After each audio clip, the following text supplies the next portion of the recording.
Lords of the Fallen is a Souls-like type game that is known for being difficult, but what if I hypermaxed my character to level cap and then essentially played the game on easy mode? Well, this is the result. The journey starts off like all others, humbly in the tutorial area, and no surprise here, but this was remarkably easy, like that time I took candy from a baby. I mean, nah, that's exactly what happened. Once I left the starting area, our first victim would appear. So I went up and basically two-shot the weakling and then prepared myself for the easiest Light Reaper fight known to man. Now, he really wants my lamp, but by this point I've already become one with the lamp and have essentially become the ultimate mob.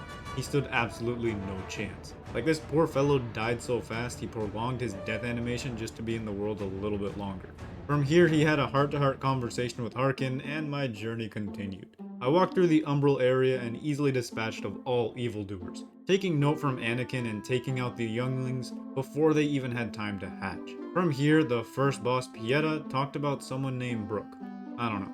All I know is that I had to call an ambulance, but not for me. 3 hits put her into her damage immune second phase, and then another quick bop bip boop, and she was done. Unfortunately, not even my level 500 Lord of the Fallen boss could be saved from the 3 FPS fluid simulation. Like, I don't know why they just don't pre-render it so that it isn't 3 frames per second. Whatever. I looked up Pieta's browser history and proceeded to the main area. From here, I ignored the filth, talked to the homie, and went to find my next victim.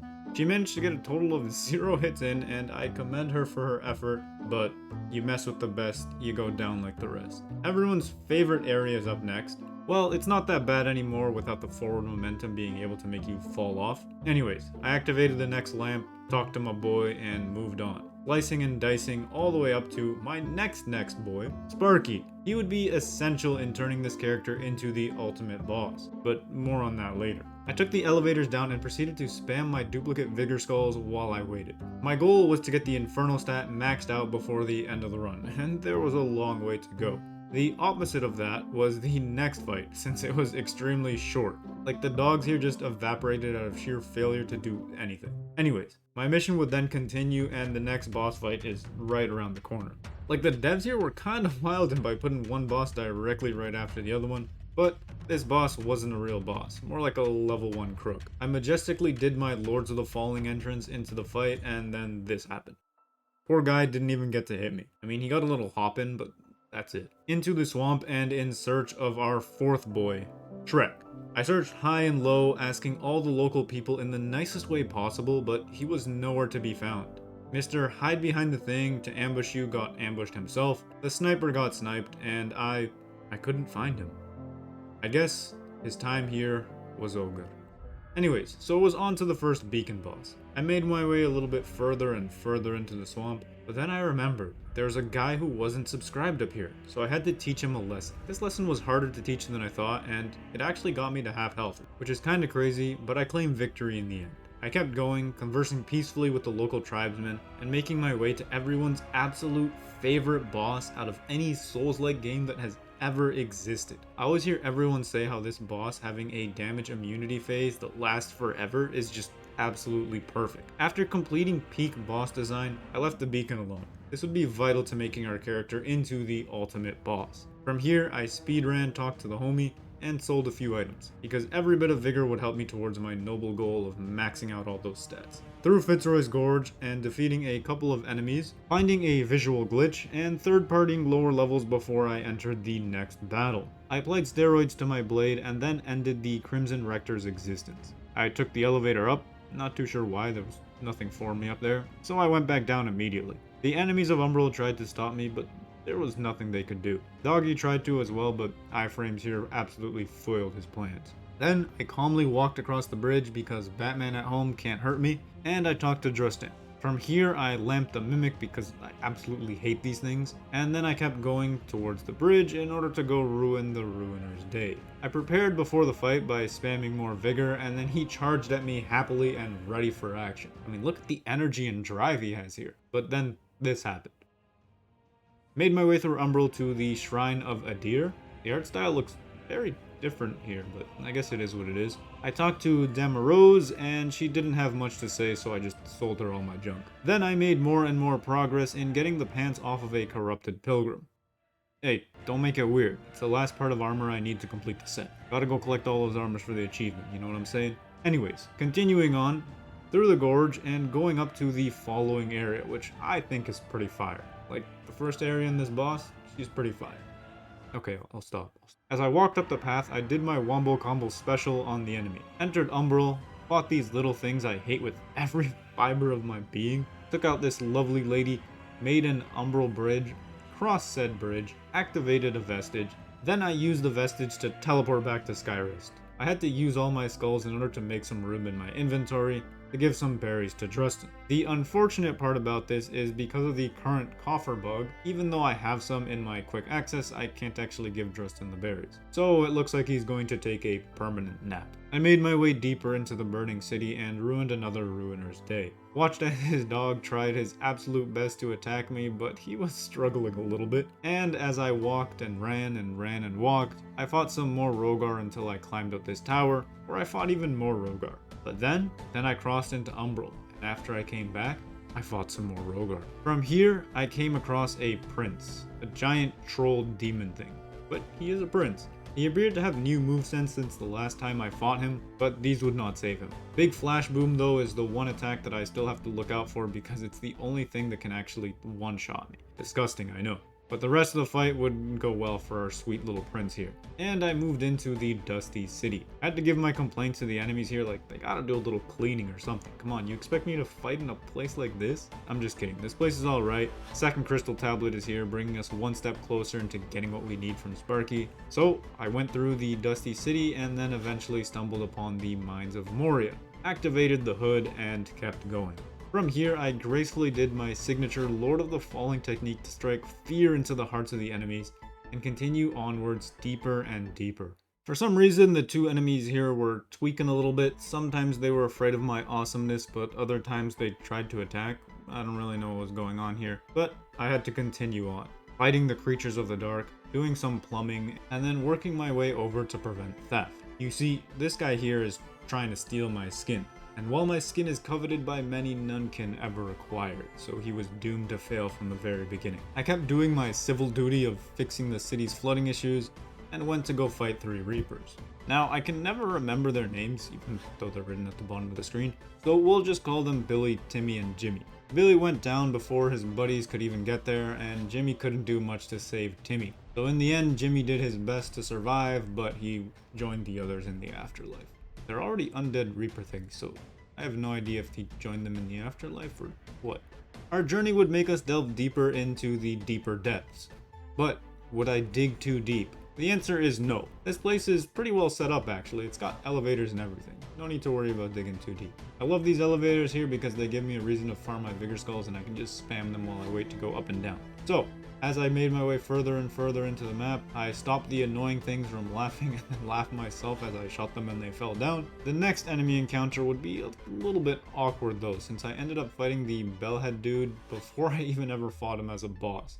Not that big of a deal, but it's a little bit funny to think about. I was excited here for my favorite boss, like actually my favorite boss. I really like this one. The music and visuals here are just really great, especially as the fight continues. Thing is, I really didn't give the boss much time to show off anything and immediately moved into the Unbroken Promise phase. This part actually made me have to use a little bit of healing, mainly because I refused to dodge anything at all, and ended up taking a lot of damage that I could have avoided. Defeated this boss, went back up the elevator to tell Byron not to kill the child, and I took the elevator up to Upper Calrat. Nothing too noteworthy here since there are no bosses blocking the beacon or anything, so it's just me running around collecting some shrimp and fighting enemies. I opened the area back up to Skyrest and went to have a nice little chat with Dan Rose.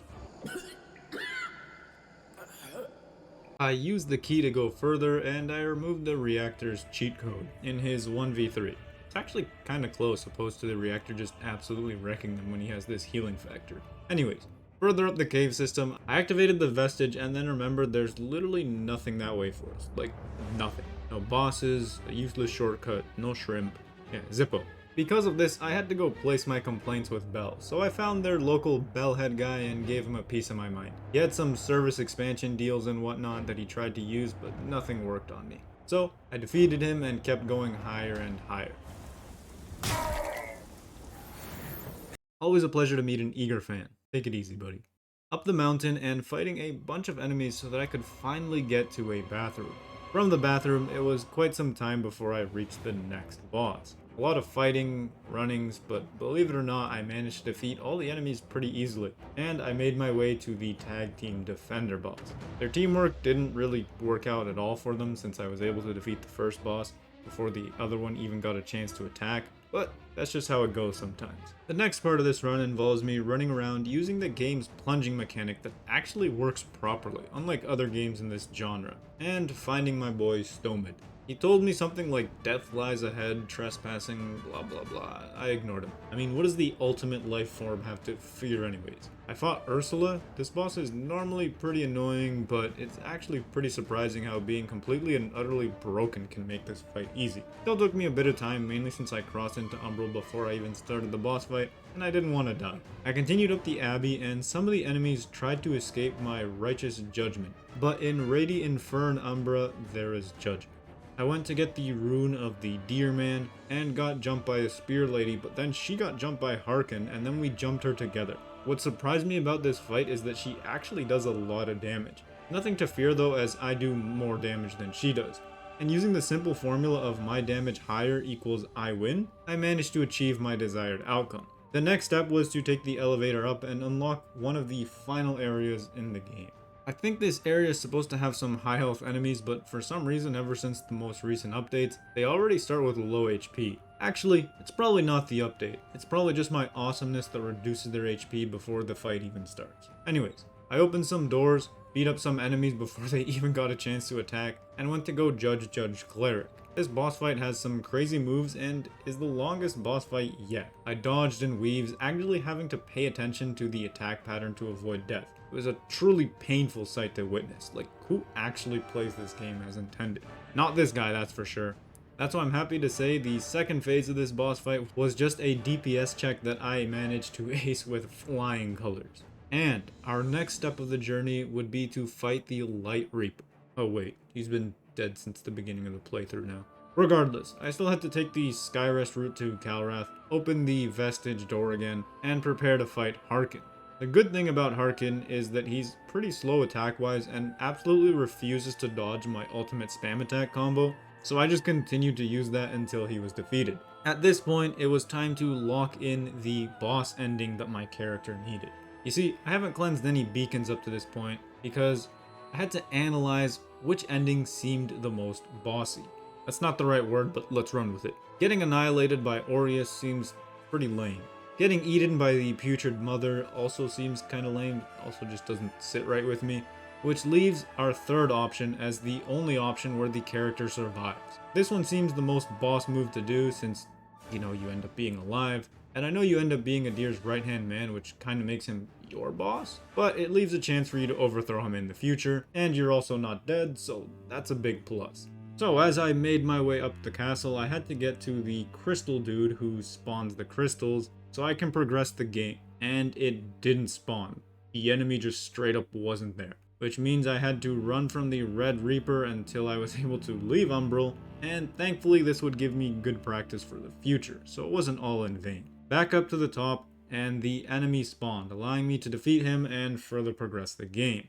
Into the castle I went, battling a bunch of enemies and actually having to use heals. I actually ended up getting stuck in a corner and forced into Umbral. That was kind of fun. And I made use of iframes in opening the door to get out of Umbral since I wasn't trying to fight the Red Reaper right now. Further and further into the castle until I made it to the king's bedroom, where I dropped down and took advantage of the Ruiner doing absolutely nothing when he gets attacked. After that, it was time to fight the third and final Crystal Mage. A very, very easy enemy to defeat, but what isn't easy is getting to that Infernal level 99. I had to remind myself to keep using as many skulls as possible as I approached the king. This boss fight has some more aggressive attack patterns than his original moveset, which makes it a bit harder. I mean, again, I actually had to play this game as intended for the second time in this entire run. Thankfully though, if you know what you're doing and you don't mess up, beating this boss just works. Once that's done, you walk up to Adir while using as many skulls as possible and have a little heart-to-heart chat with him.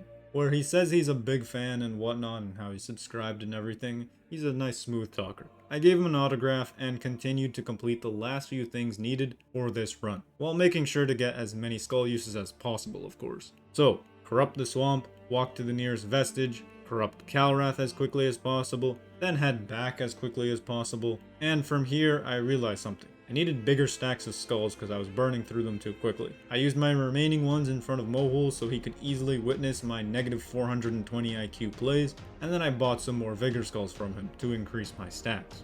From here, I had to get to the Tower of Penance as fast as possible. There was a dog who wanted to fight me, but after seeing my power level up close and personal, he decided to choose life and didn't even bother me. I kept going. Now, I know you might be wondering, why am I so rigorous with spamming these Vigor Skulls? But remember, I have to get to that Infernal level 99, max level, for a max true boss. The enemies here were already respecting the grind and decided not to attack me in order to allow this to happen. They knew that I needed around 20 million Vigor, which is a little over 6,000 repeat Vigor Skull uses in order to achieve my goal. From here, I got a little bit of a push of encouragement into the Blessed Carrion Knight fight, and this fellow wasn't even able to slowly walk over to me before he bit the dust for the first time. I kept wondering, why won't you die? But the thing is, I forgot that you had to remove his little umbral reviving buddy. So I proceeded to kill him a couple times before remembering that was a thing, and then after I did that I had to kill him another 2 times before he finally bit the dust.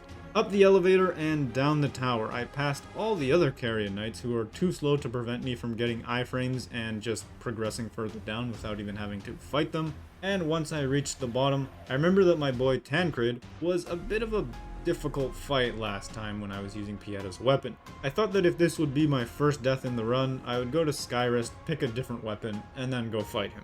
However, the battle began a little bit better than expected since I was dealing really good damage right off the rip. And he did his little block strat which made it a little bit more annoying, but nothing the ultimate life form couldn't handle. The second phase was just as creepy as I remember it, but also super weak to radiant damage just like I remember as well. Funny thing about this part is that if you're able to get a Grievous Strike off during the phase, it actually does less damage than my current regular attacks. The Heresy was purged in the end though, so it was a super easy win, and it turns out that getting an extra 250 levels from the last time you fought him makes a pretty big difference. From here, I discovered an odd bug that if you look up 2 people's browser history at the exact same time, it glitches and you don't even get any of their shrimp. So you gotta leave Umbral and then do it again. Not a big deal, but it meant that now I didn't have a little Umbral leaving token thing, I don't know what they're actually called, to get out of here before the Red Reaper comes. Which meant that as I went up the elevator, not using Vigor Skulls, shame on you Past Invisaron, I was getting closer and closer to seeing the Red Reaper. Oh wait, I actually used Vigor Skulls on the way down even as the Red Reaper did his little stabby attack. Okay, I forgive my past self. Running from the Red Reaper is kinda BS, mainly since there's a bunch of regular Reapers that spawn and just immediately hit you, dealing a ton of damage. But I managed to make it to a vestige and get out of Umbral.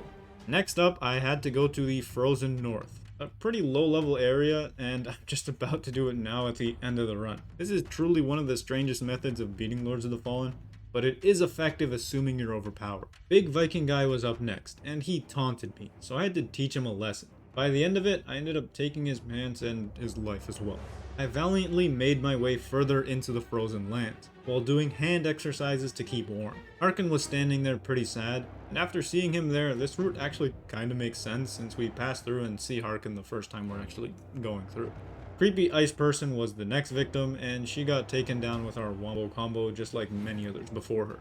Further travels into the cave led me to somehow die to the Filth's trap, even though I was like 50 meters away. It is what it is. We got Umbral life anyways, not a big deal. The boss in enemy form that we just beat like 5 seconds ago in the video proceeded to give me more trouble than the original boss, which is kind of funny, but I had to keep moving and doing my hand exercises to stay warm. Gotta stay focused on the goal. Until I finally arrived at the nest. This would be the last boss I had to fight in this run, and it would also be the easiest for some reason. I mean, it's not like it's meant to be fight earlier in the game or anything. Great thing about this is you can actually do enough damage to Umbral Flay the princess and get off the Grievous Strike in just one go. Then you gotta go and dodge the ice attack phase, but from there it's just an easy Grievous Strike again. And you can pop as many skulls as you want during the ice phase attacks. And then, bada bing bada boom, boss is dead zos.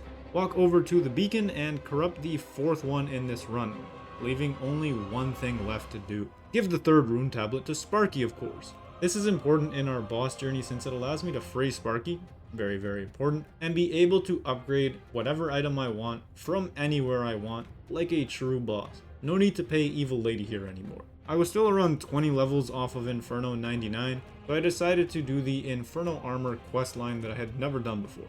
I expected this to be a walk in the park like every other boss fight I've done thus far. Here's the thing though, when I met General Engstrom, I was able to say, finally, a worthy opponent. This is because I believe the enemy actually scales with your level. That or he's just straight up the hardest boss fight in the entire game. It's kinda wild, and I actually died for the first time when fighting this guy. It was pretty close, but he did actually get me. I ran back, very excited for an actual difficult boss fight, and I ended up bringing him down to a 3rd HP while still having 6 heals. Kinda killed my mood, but then I proceeded to need to have to use all of them before I was able to finally defeat him and collect my loot. His loot set is actually pretty awesome, and it's got some pretty unique moves if you upgrade the weapons to max. So from here I did the next natural thing to do, which was go and talk to the filth and rub it in his face that he'd never get his lineage book back and show off my awesome new drip. He started talking and saying some things I didn't really care, so I turned around and walked away, which actually cuts off his dialogue, which is absolutely hilarious. The next step from here was to violate him even further with the new weapons I got. Now I've never used these before, so it wasn't a good idea to go, but it was still pretty fun to fight him with him. I got stuck on some pillar somehow, which sucks a lot, since I wasn't able to roll out, which meant he actually managed to just spam me until I died. However, once I got into Umbral, I was unstuck, and then I defeated him and laughed at the trash for thinking he was even close to me. From here, I ran a few errands, like farming the Skin Stealer shield, which was the last weapon I needed to collect all of them in the game. I got to witness some Purple Orb Domain expansion, which was pretty cool. Leaving it's pretty easy, and it's also pretty interesting to see from outside. And once all of this was done, I finally did it. I got my Inferno to 99, so my time had come. The time to finish the run and become a Lord of the Fallen. The sucky thing about this ending is the skybox here is really nice, but it's just an image, so it's just static. I guess the whole world had to stop and stare for a while in order to witness my awesomeness. And to be honest, that makes a lot of sense. It's almost the end of our journey, but there was one thing we had to do left. Last and least, we had to teach the Red Reaper a lesson. So I headed over to the tutorial area. The neat thing about this area is that on this balcony you can actually accumulate dread to summon the Red Reaper. But since this area is so small and surrounded by the tutorial, which no Umbral enemies can really spawn in there, you could just wait it out and farm your Vigor Skulls until the Red Reaper finally shows up. From here I used my Bully combo, which is where we let him hit us while we charge our heavy attack, and we hit him back immediately, getting all of the HP that we lost returned, and there's nothing he can do about it. So the Red Reaper died, I backed out of the game into the main menu, and hopped back in order to farm him a couple more times, since this makes you not have to wait for the respawn time.